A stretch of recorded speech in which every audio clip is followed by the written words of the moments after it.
Assalamualaikum warahmatullahi wabarakatuh. Nama saya Sylvia Kartisa, NIM 2300240022. Nomor urut absen 10, mahasiswi semester 1 Pasca Sarjana IAIN Kerinci, Prodi Manajemen Pendidikan Islam. Dalam hal ini akan memaparkan pemahaman saya terhadap makalah kelompok 3 tentang model dan gaya kepemimpinan, perkembangan mutakhir tentang kepemimpinan, persepsi dan strategi komunikasi kepemimpinan yang efektif. Dosen pembimbing Bapak Dr. Roli Darsa, MPD, MT.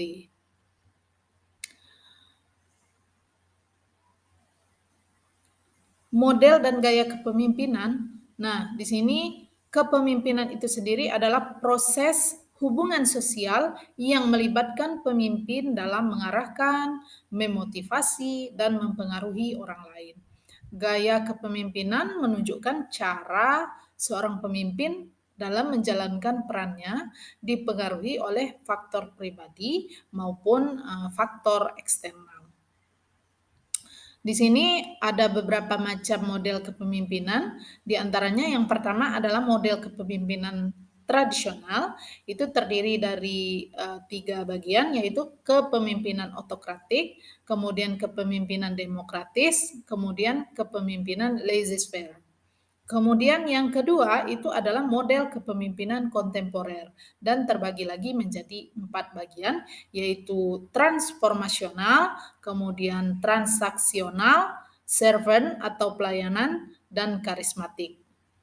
Dan yang ketiga adalah model kepemimpinan situasional yang terbagi lagi menjadi 2, yaitu situasional dan kontingensi.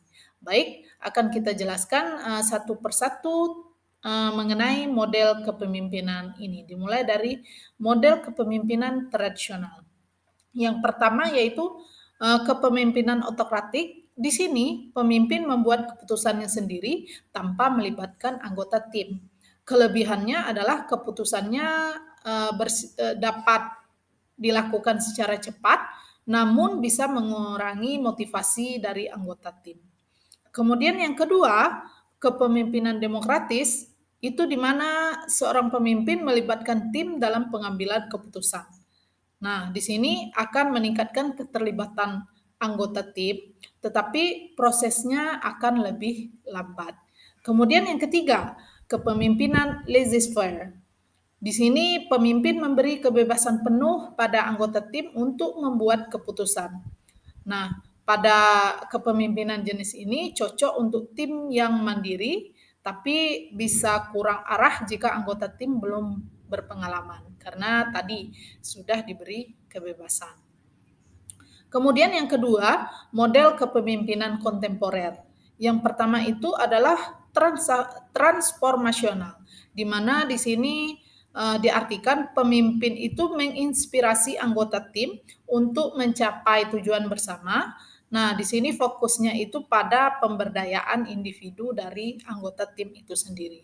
Kemudian yang kedua itu yaitu transaksional, di mana kepemimpinan jenis ini itu berbasis pada sistem imbalan dan hukuman, cocok untuk pencapaian target yang terstruktur, di mana seorang pemimpin itu jika anggota tim itu melakukan suatu keberhasilan, maka akan diberikan imbalan atau suatu penghargaan, dan sebaliknya jika terdapat kesalahan, maka anggota tim akan mendapatkan hukuman.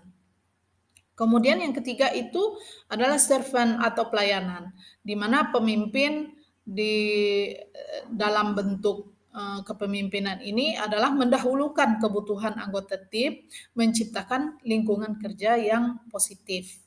Nah, yang terakhir yaitu karismatik, yaitu di mana pemimpin itu memotivasi melalui kepribadian yang kuat, namun bisa eh, terlalu bergantung pada kekuatan pribadi seorang pemimpin itu sendiri.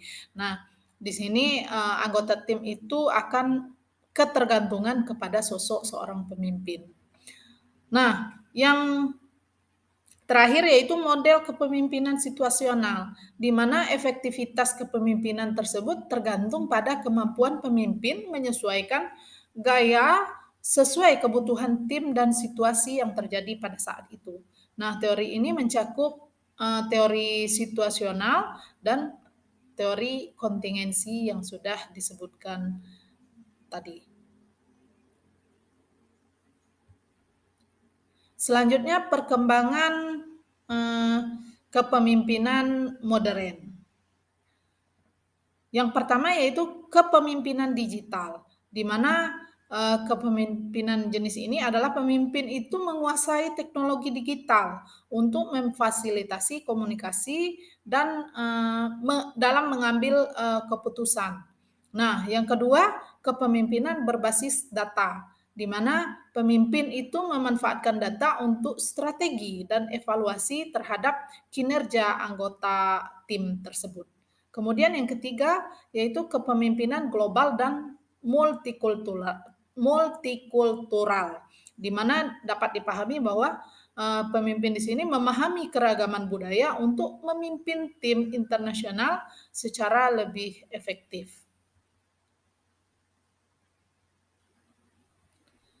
Berikutnya tentang persepsi kepemimpinan. Nah, apa itu persepsi? Di mana kita melihat dari sudut pandang dari anggota tim itu sendiri. Persepsi publik dalam hal ini karyawan terhadap pemimpin itu mempengaruhi efektivitas mereka, transparansi, integritas, dan keterampilan komunikasi. Nah, hal tersebut merupakan faktor utama yang membentuk persepsi anggota tim terhadap pemimpin itu sendiri.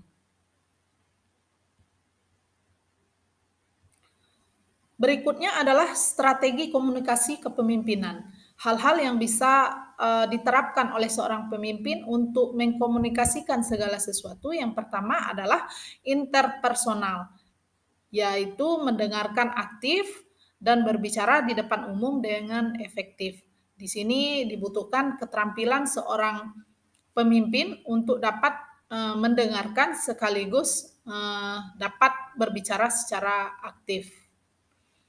Nah, kemudian yang kedua yaitu komunikasi tim, di mana membangun kepercayaan, menyelesaikan konflik, dan mendorong kolaborasi. Di sini dibutuhkan kerjasama antara pemimpin dan anggota dalam tim tersebut. Kemudian yang ketiga yaitu digital. Di sini pemimpin menggunakan media sosial dan platform digital untuk komunikasi yang lebih luas dan krisis manajemen.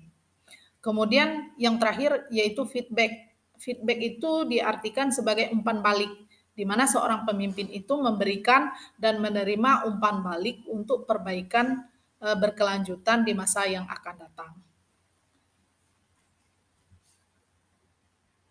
Nah, di sini dapat disimpulkan dengan memahami berbagai model dan gaya kepemimpinan ini, seorang pemimpin itu dapat lebih efektif dalam menjalankan perannya sesuai dengan kebutuhan tim dan konteks organisasi. Jadi di sini kita seorang pemimpin bisa menyesuaikan dengan situasi dan kondisi yang terjadi di lapangan.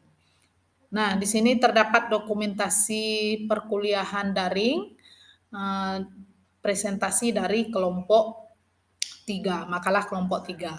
Nah, demikianlah kesimpulan yang dapat saya tarik dari hasil diskusi kelompok 3 kemarin. Semoga dapat menambah pengetahuan kita bersama, terutama menambah pengetahuan bagi saya. Nah, lebih dan kurangnya saya mohon maaf. Saya tutup. Wabillahi taufik wal hidayah. Wassalamualaikum warahmatullahi wabarakatuh.